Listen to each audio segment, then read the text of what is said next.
Quando alguém pega a Bíblia pela primeira vez e abre na primeira página, o que vai pular para fora em direção ao leitor é o pressuposto básico de que existe um ser sobrenatural que criou, comanda e cuida do universo, do planeta Terra e de seus habitantes.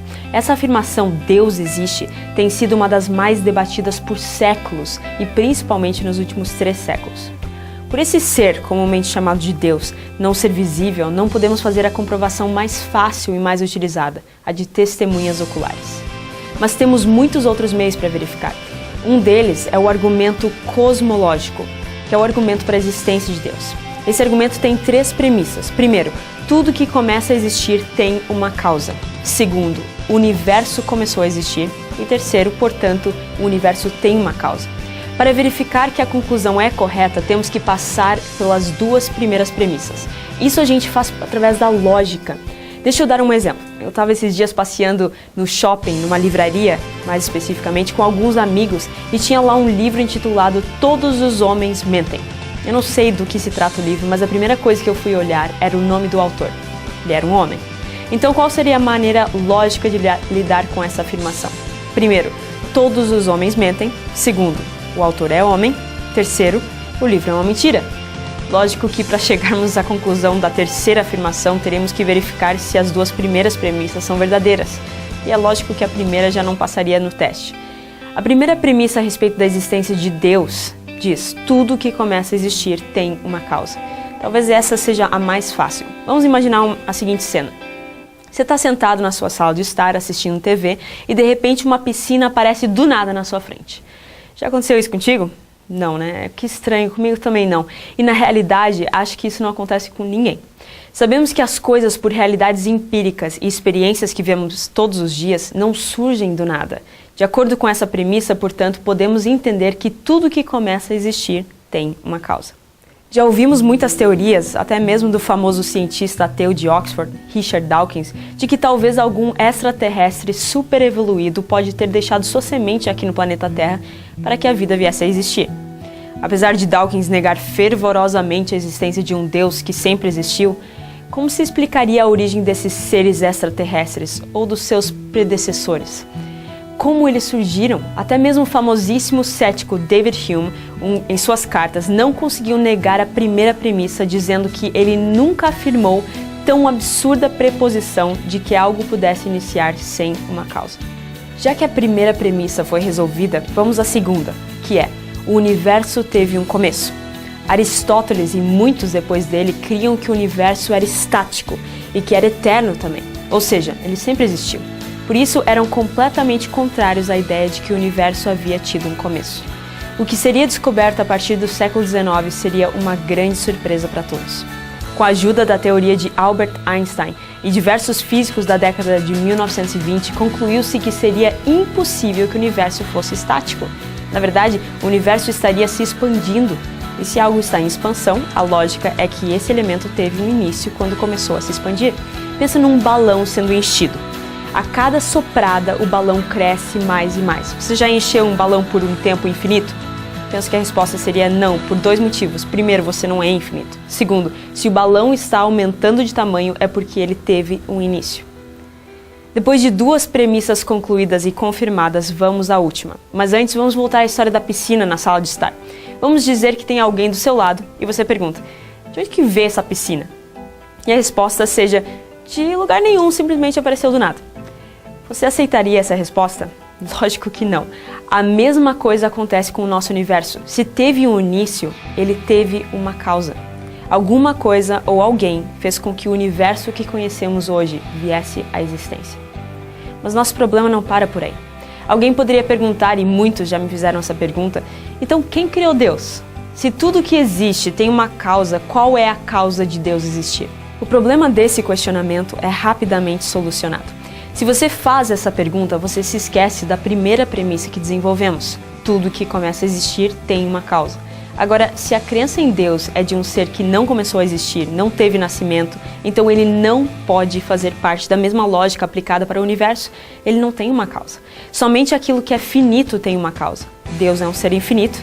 E além disso, existe a necessidade de algo ou alguém no universo ser infinito, porque o ciclo de causa seria infinito e isso é impossível. Agora, o que podemos saber a respeito dessa causa, de acordo com o que vimos até agora? Com certeza tem que ter as seguintes características: uma causa no espaço e no tempo que não tem a causa inicial, fora do tempo, imaterial, um ser pessoal com liberdade de escolha e com enorme poder. Vem cá, se parece com algo que você já ouviu falar?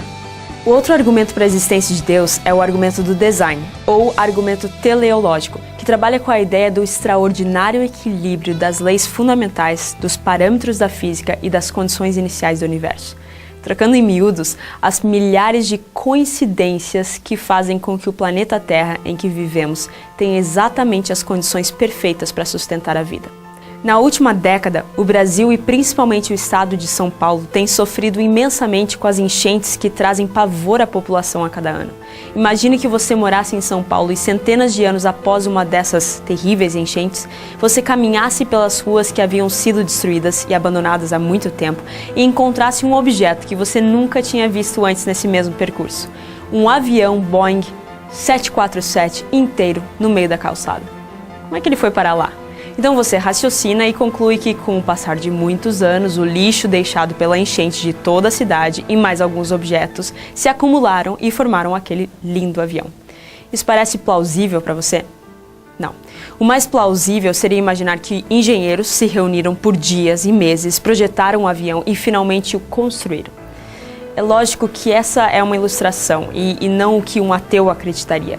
Mas chega perto da teoria de que através de anos e anos de desenvolvimento e modificações aleatórias de adaptação, o mundo e as condições perfeitas da Terra que conhecemos hoje teriam surgido.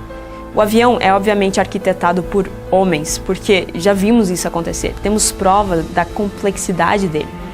Logicamente, algo tão complexo deve ser feito por seres humanos inteligentes. Mas o que as coisas naturais ou o próprio planeta Terra têm de tão especial? E por que precisaríamos associar nosso universo a um ser inteligente e não somente ao acaso? Vamos ver. O astrônomo Hugh Ross formulou algumas evidências dos parâmetros especiais que temos no universo. Entre 32 deles, vamos ver apenas 6. Primeiro, se a inclinação da Terra fosse um pouco maior ou menor, as temperaturas da superfície seriam extremas demais para suportar a vida. Segundo, se a distância da Terra ao Sol fosse maior, o planeta seria frio demais para ter um ciclo de água estável. E se a distância fosse um pouquinho menor, a Terra seria quente demais para o ciclo de água estável. Terceiro, se a crosta terrestre fosse mais grossa, oxigênio demais seria transferido da atmosfera para a crosta. E se a crosta fosse um pouco mais fina, teríamos atividade vulcânica e tectônica em demasia. Quarto, se a interação gravitacional com a Lua fosse maior, os efeitos nas marés oceânicas, na atmosfera e no período rotacional seriam severos demais. E se fosse menor, a órbita da Terra iria mudar de tal forma que causaria instabilidades climáticas. Quinto, se a gravidade da Terra fosse mais forte, a atmosfera reteria amônia e metano em demasia, que são venenosos. Mas se a gravidade fosse menor, a atmosfera perderia muita água. E sexto, se a duração do dia fosse maior, as diferenças na temperatura seriam grandes demais para manter a vida. Mas se o dia fosse mais curto, a velocidade dos ventos atmosféricos seriam grandes demais para que a vida sobrevivesse. Com essas informações, e sem falar na imensa e incompreensível complexidade do DNA humano, do corpo e até de um pequeno, mas não tão simples, átomo, é fácil entender por que alguns têm muita dificuldade de aceitar a teoria da evolução aleatória das condições terrestres. O engenheiro e cientista Walter Bradley, por exemplo, escreve que é muito fácil entender por que tantos cientistas mudaram de opinião nos últimos 30 anos, concordando que o universo não pode ser racionalmente explicado por um acidente cósmico.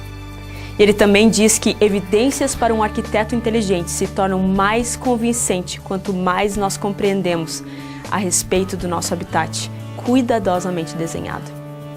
Paul Davies, físico e outrora cético, disse que através do meu trabalho científico eu vim a crer mais e mais fortemente que o universo físico foi construído com uma habilidade tão surpreendente que eu não posso aceitá-lo como um fato bruto.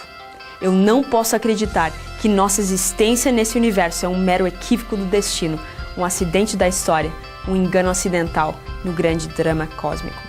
Sir Fred Hoyle, famoso astrônomo agnóstico britânico que anteriormente, em 1951, argumentou que as coincidências eram apenas isso, coincidências.